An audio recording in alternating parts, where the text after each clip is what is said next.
Germany அப்படின்னு சொல்லும்போது முதல் உலகப் போரில் தோல்வி அடைகிறது. அப்படி தோல்வி அடைந்ததுக்கான காரணம் தெரியாமல் ஜெர்மனிய மக்கள் பல நேரங்களிலும் பல நபர்கள் மீது அவங்களுடைய குற்றத்தை தெரிவிக்கிறார்கள். ஹிட்லர் வருகிறார் 1933 வருடம்.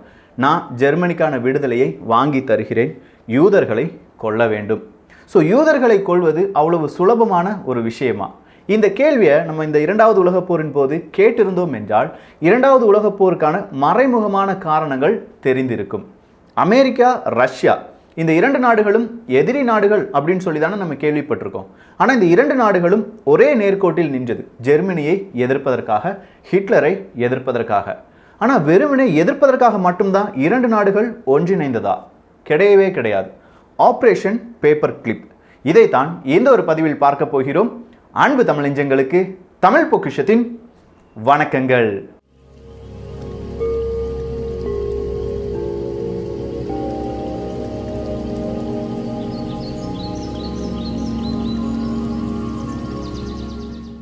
இரண்டாவது உலக யுத்தம் தொடங்கிருச்சு.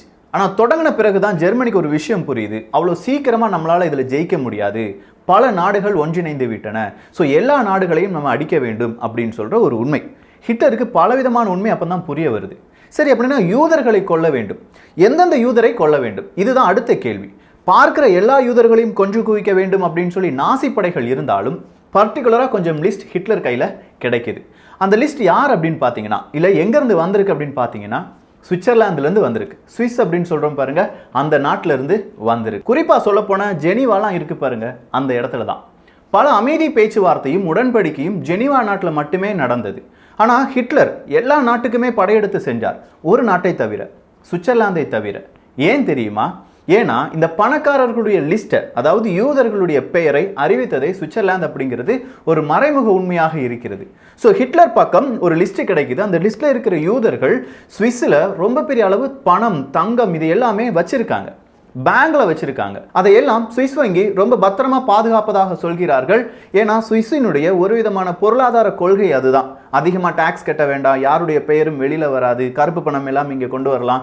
இதே தான் அவங்களுடைய ஒரு பொருளாதார கொள்கை. அதை படிக்கிறதுக்கு தனியாக 3-4 டாபிக் பேச வேண்டியிருக்கும். ஸோ சுவிஸ் பேங்க்ல இப்படி நடக்கும்போது ஹிட்லர் யூதர்களை அழிக்க போகிறார் அப்படின்னு சொன்ன உடனே எந்தெந்த யூதரை போட்டு தள்ளணும் லிஸ்ட் எல்லாம் வந்துருச்சு. அவங்க எல்லாம் மிகப்பெரிய பணக்காரர்கள், எல்லாரையும் கொஞ்சம் குவிக்கிறார் ஹிட்லர்.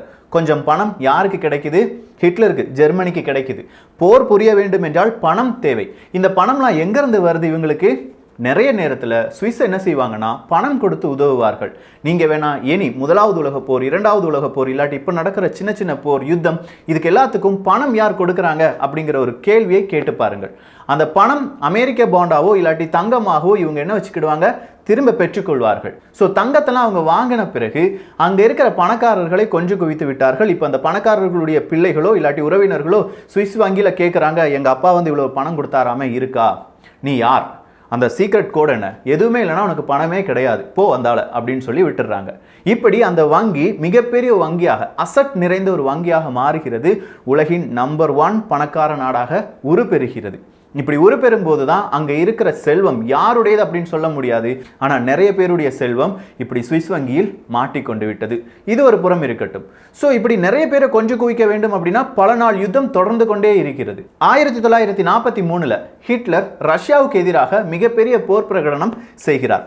ரஷ்யாவும் ஹிட்லருக்கு எதிராக மிகப்பெரிய ஒரு போரை அறிவிக்கிறது. நிறைய ஆபரேஷன் நடக்குது. ஆபரேஷன் பார்பரோசாவா இருக்கட்டும், இல்லாட்டி பேட்டில் ஆஃப் ஸ்டெலிங்கார்டா இருக்கட்டும், அப்படி இல்லைனா ஆபரேஷன் நார்டலிஸ்டா இருக்கட்டும், இப்படி நிறைய ஆபரேஷன்ல ஜெர்மனிக்கு ஃபெயிலியர்.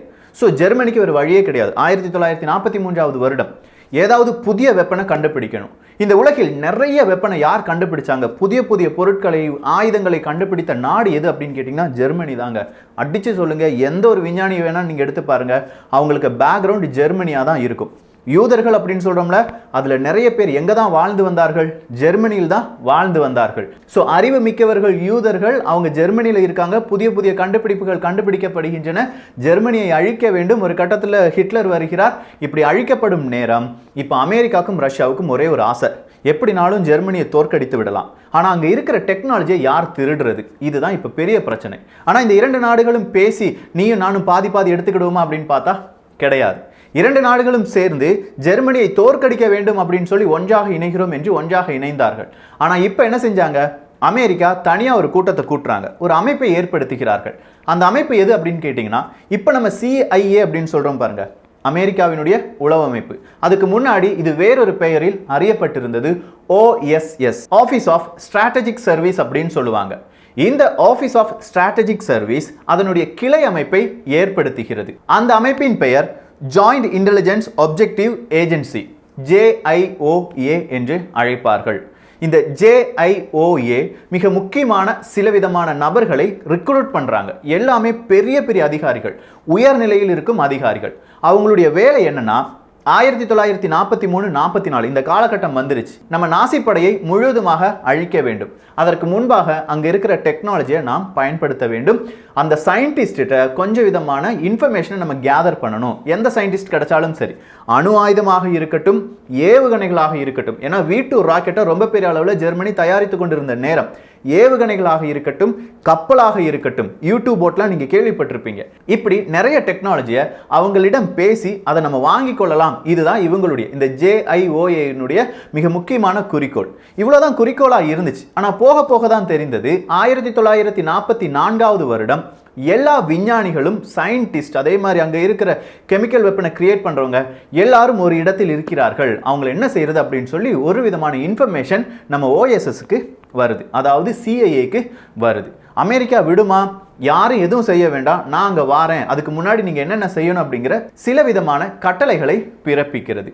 அந்த கட்டளைகளின் ஒரு சார்பாக ஒரு ஆபரேஷன் என்பது தொடங்கப்படுகிறது. அந்த ஆபரேஷனுடைய பெயர் ஆபரேஷன் ஓவர்காஸ்ட் என்பதுதான். ஸோ ஆபரேஷன் ஓவர்காஸ்ட் ஸ்டார்ட் ஆகுது.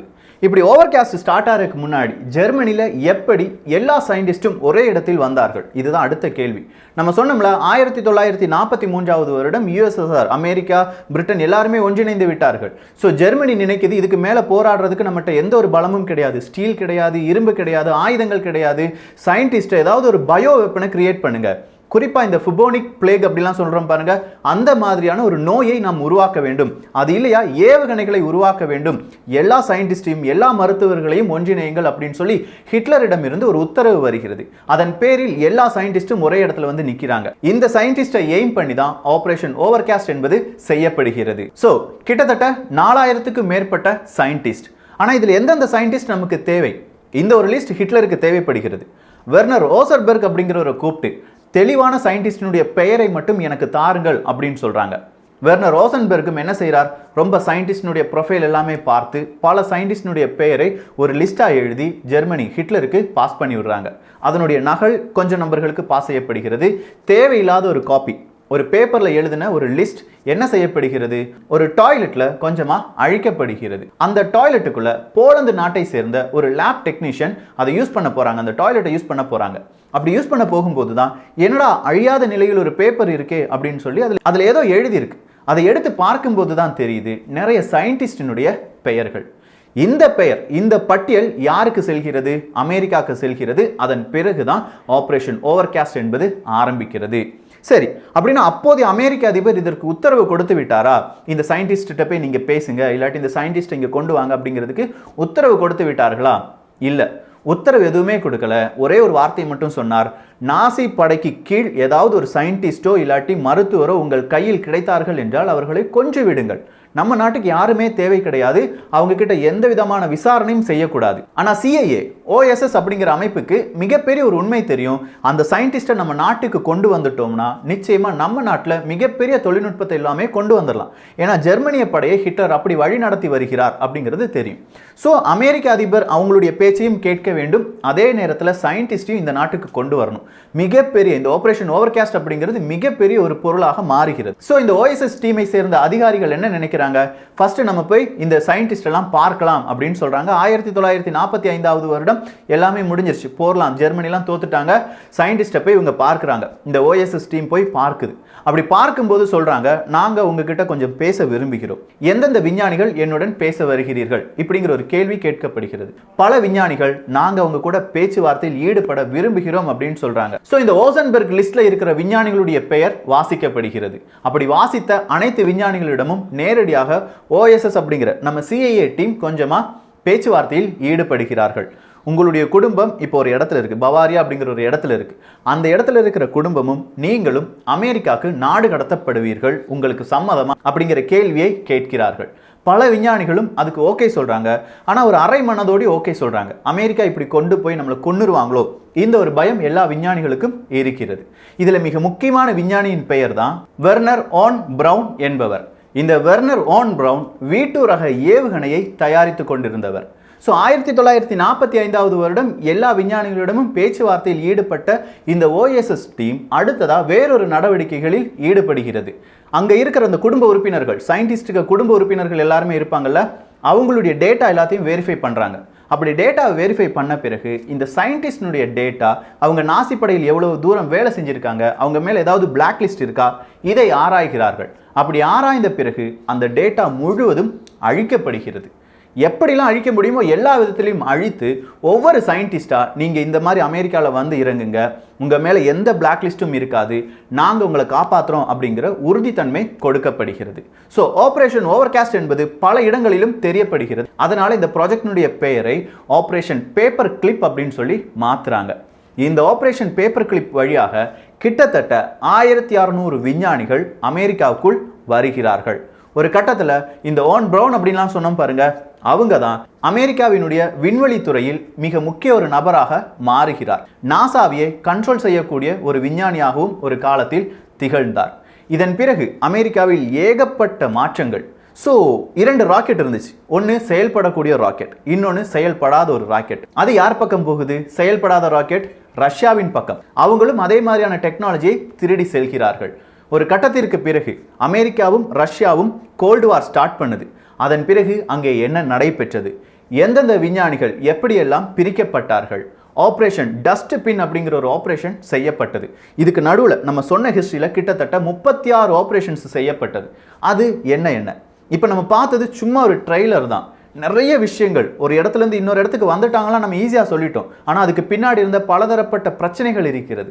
அதெல்லாம் என்ன? நிச்சயமா இந்த ஒரு பதிவு பல போர் யுக்திகளையும், முதல் உலகப் போர், இரண்டாவது உலகப் போர், அதில் நடந்த சின்ன ஆப்ரேஷன்ஸ் அது என்ன, இதை பற்றியும் டீட்டெயிலாக இருக்க போகிறது. இதுவும் எந்த பிளேலிஸ்டுக்கு கீழே தான் வரப்போகுது? வில்லாதி வில்லன் அப்படிங்கிற பிளேலிஸ்டில் தான் வரப்போகுது. ஸோ இந்த டாப்பிக்கை பொறுத்த வரைக்கும் வில்லாதி வில்லன் யார்? அமெரிக்காவா, ரஷ்யாவா, ஹிட்லரா, ஆன் பிரவுனா, இல்லை இதெல்லாம் செய்த OSS இப்போதைய CIA-வா? உங்களுடைய பதில் உங்களுடைய கருத்துக்களாக பதிவு செய்யுங்கள். இந்த காணொளி பற்றிய உங்களுடைய கருத்துக்கள் இங்கே வரவேற்கப்படுகின்றன. எல்லோரும் தமிழ் பொக்கிஷத்தில் இணைந்திருங்கள். தமிழ் பொக்கிஷம் சேனலை சப்ஸ்கிரைப் செய்யாத தோழர்கள் தோழிகள் தயவுசெய்து சப்ஸ்கிரைப் பண்ணிக்கோங்க. நல்லதை பகிர்ந்து நல்ல சமுதாயத்தை உருவாக்குவோம். நன்றி, வணக்கம்.